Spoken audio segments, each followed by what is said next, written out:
guess organizationally also, when we talk about AI and data, it's how much data from the corporation or from the business are we comfortable putting into those models that might be shared publicly?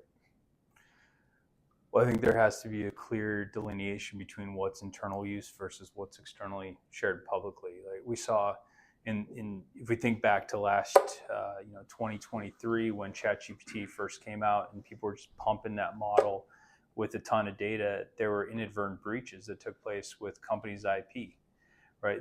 The models have matured significantly since then. However, there is still that risk that data could be exfiltrated inappropriately, to your point, Ray.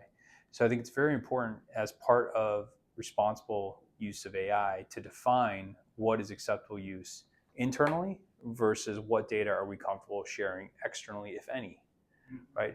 The power of AI for an organization is really built on its proprietary data and what makes that business unique, right? And I think businesses have to understand what their strengths are and understand what strengths can they give away and share with others versus what strengths do they need to actually hold on to and fiercely protect in order to basically keep their secret sauce, quote unquote, secret.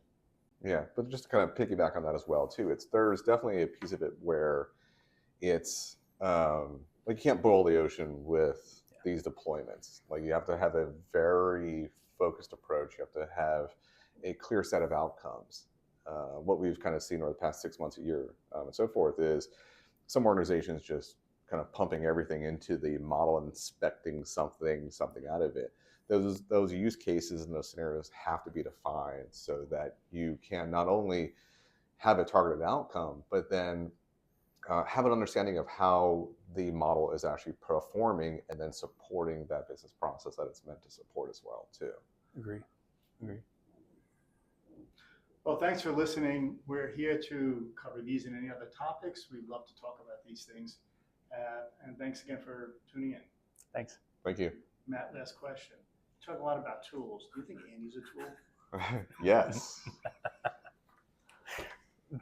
Gotcha.